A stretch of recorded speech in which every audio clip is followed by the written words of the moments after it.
Salutations friends, welcome back to my channel. Today I'm going to be reviewing Bois 1920 Oro Rosso, and I have a lot to say about this fragrance. So if you'd like to know my thoughts on this little scent, and then keep watching. First things first, for transparency purposes, this was sent to me to review, but this is a fragrance I have had my eye on for a while for a variety of different reasons. So there have been a lot of comparisons with this fragrance to other very popular cult-like fragrances that shall not be named, but will be named closer to the end of this video. And I will say that there is a comparison to Baccarat Rouge 540. There, I named it. Rather than this being an exact dupe, I find this to be a beautiful addition to that kind of family of fragrances, the type of composition we see flooding the market. And I like seeing different versions of things that smell different and special, but at the same time smell like that unique kind of spicy sexiness that fragrance has. And I think that Oro Rosso is its own unique scent. Now I'm going to be talking about some few things with this fragrance in regards to its projection and longevity. And whenever I talk about fragrances, I always like to let you guys know that when I'm reviewing these fragrances, I'm reviewing them based on the classification that this fragrance is. This fragrance is a luxury niche fragrance. You're looking at spending $300 for 3.4 ounces. So I'm going to be describing and talking to you guys about this fragrance and letting you know if I think it's worth checking out based on its price point as well. So first things we're going to talk about is we're going to talk about the notes in this fragrance. You have blood orange in the opening. That is a very important note I'm going to be referencing a ton. There's also sage and lavender and jasmine, and you have some woody and musky notes at the base. I think the two most important elements of this fragrance, or the three most important elements of this fragrance, really are the blood orange, the sage, and the saffron. This fragrance opens up super spicy with the saffron. I mean, it practically prickles your nose in a very pleasing way. It kind of wakens you up, kind of like if you eat something spicy and it kind of clears your sinuses. This does that in a way that I really enjoy. I love wearing this scent. The saffron is extra spicy, but I like that the sage gives it a little bit of earthiness. Now the sage and the jasmine work really well because the jasmine's more of a dirtier jasmine rather than kind of a creamy floral or more kind of a musky-dated white floral scent. It's a very kind of dirty jasmine, and if you guys know me, you know I love white florals in all their glory, and I love it when it's kind of a more of an earthy, kind of dirtier version of white flowers. Sometimes they can be indolic. Jasmine can get very dirty and dry, and that's the jasmine you get in this fragrance, and it pairs so perfectly with the sage, makes it a little bit earthier, and then with those woody notes it makes it just very light and effervescent on the skin, but something that's really beautiful and just it grabs your nose. Again, it clears your sinuses in such a beautiful and fun way. I talked before about how specific spices and feelings of fragrances. So you have cinnamon over here, but smells like a hot, spicy, peppery thing. And then you have things like coriander and cardamom in fragrances that kind of make it cool or cold type of aromatics. The saffron in here, this is a nice, warm, spicy, peppery fragrance. So if you like spicy fragrances, specifically woody scents, I like this fragrance a lot. It's definitely going to, again, grab your attention. It's a very attention-grabbing fragrance.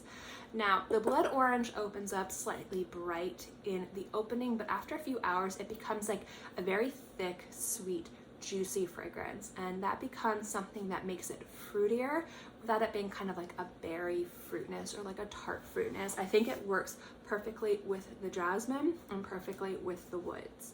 And this becomes lighter and a little bit more effervescent and aromatic on the skin with the musks and the woods the longer you wear it. But the saffron is there from start to finish, and so is the jasmine. So I kind of really like how it's this spicy, woody fragrance. It has some fruity elements. It's got some earthy elements over here. Slightly sweet, but not sweet like sugar. And overall, I really enjoy this fragrance.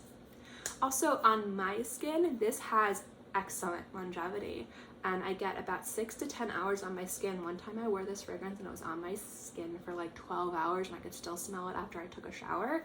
So I will say that for me, this has great longevity. I will kind of talk a little bit about it at the end. And for projection and sillage, I really don't think this fragrance has much sillage actually. And unlike some other fragrances that have the same or similar composition, this doesn't fill a room, but it has a very intense personal atmosphere. So I've been liking to use social distancing as a great example.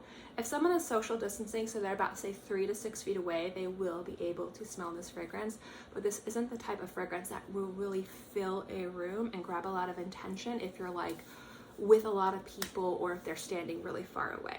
But I actually kind of like the fact that it's a little bit more intimate, but still very spicy and pretty extreme in regards to being a very powerful scent when you smell it. So if somebody's 3 to 6 feet away, they'll definitely experience this really spicy, sexy fragrance. Overall, generally, without comparing this to any other fragrance, for the price point in regards to its performance and how it smells, I definitely think this is worth the price. But as always, definitely try and get your nose on it first. Try it on your skin before you commit to a full-size bottle, just because everybody is different.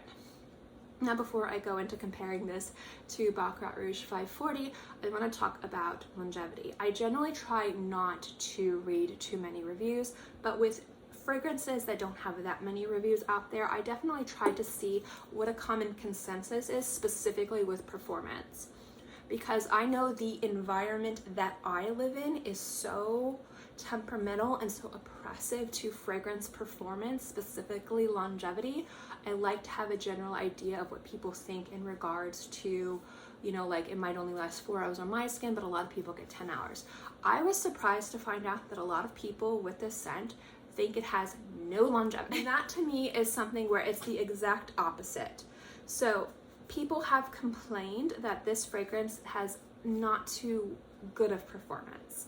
And I am surprised personally, because the composition of this fragrance, just generally any fragrance that has this composition, has good performance. And generally any other fragrance I've smelled that has had this type of composition has good performance. But I'm not going to sit here and say that I'm right and those people are wrong. But because this is such an expensive bottle of perfume, and because there are so many conflicting terms or people saying this has no longevity and I think it has great longevity, definitely try this on your skin before purchasing, please. I might sit here and I might say something smells great. That doesn't mean it's going to smell great for you. I might sit here and say I get excellent performance. That doesn't mean it's going to go well for you. And it's so conflicting with this fragrance when I looked online that people were saying that the performance was so poor, and it is an expensive bottle of perfume. I definitely don't want to sit here and say, well, I said it works really long, so those guys must be wrong. Absolutely not. Make sure you try this on your skin before you invest in a bottle. Just because I think it smells amazing and it performs very well doesn't mean that you guys are going to have the same experience. And it's really important to never take any reviewer's word over your own experience and just how things work on your skin. So I just kind of wanted to put that out there. Now, the other thing we're going to talk about is how this smells in comparison to Baccarat Rouge, because this does smell dang similar. But I want to kind of use an example of the extrait of Baccarat Rouge over the eau de parfum. The extrait to me smells like a completely different fragrance because of that bitter almond, and it also performs in a different way in regards to it's a little bit more intimate, a little bit more molten, a little bit colder and thicker, and Baccarat Rouge is more of this kind of spicy, salty kind of fragrance. I find this fragrance to be kind of like the other version of Baccarat Rouge. This fragrance does not have the saltiness that Baccarat Rouge has, and this fragrance is way spicier than Baccarat Rouge. And because of that really beautiful blood orange, I also find it to be fruitier. Now, that doesn't mean that this doesn't smell very similar to Baccarat Rouge, but I don't think this smells so similar that you couldn't own this and either Baccarat Rouge or your favorite version of Baccarat Rouge, be it a clone, a dupe, or another fragrance that smells similar. I don't think I've smelled a fragrance that has been spicy like this to the point where it really prickles my nose in a very long time in a way that I find to be so pleasing and just fun. Like, I really like spicy fragrances. I like spicy food. I like the experience of kind of feeling like I can breathe. And there's something about the way that this fragrance smells that just is kind of like eating the spiciest food that you can handle and enjoying it in such a way that you have a hard time kind of talking. You're like, oh, like your mouth is practically numb, but it's numb in a way that's really enjoyable because you're enjoying the experience. This is such a beautiful spicy fragrance, but I love the fact that there's fruitiness in there from the orange.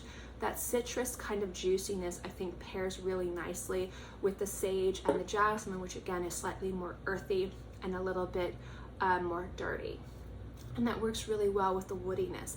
This is a lighter version of Baccarat Rouge and the other fragrances in that kind of, again, think of Ariana Grande Cloud, you have the Dua clone, you have, you know, the Burberry versions, you know, there's so many. You have Oro Rouge from Christian Siriano.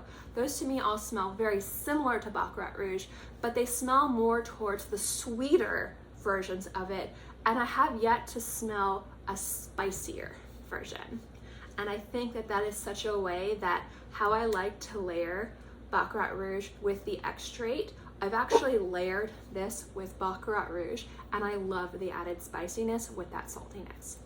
So if you are a lover of that type of composition, that kind of spicy saffron, white floral sweetness, if you like that composition and you have a lot of versions of that fragrance, I think you could definitely own this as a standalone scent because it is lighter, but it is way spicier, and I really enjoy it. Just understand that is my opinion. I am also a huge lover of those types of compositions.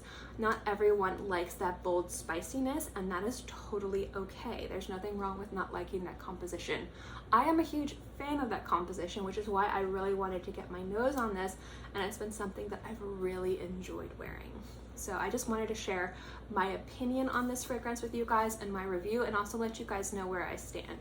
I do not think this is a clone of Baccarat Rouge, but I think this would be a great companion fragrance if you like those types of fragrances, those types of compositions. You could definitely own this as its own unique fragrance and still enjoy a lot of the comparisons. So I would say this is more of a, crazy enough, a warm weather spicy scent. If you like to wear very complex fragrances in hot and humid weather, and sometimes they can get a little bit muddy, this is a great fragrance actually. I've been wearing this in the depths of like 100-degree weather, and for some reason it's very refreshing while still being very spicy.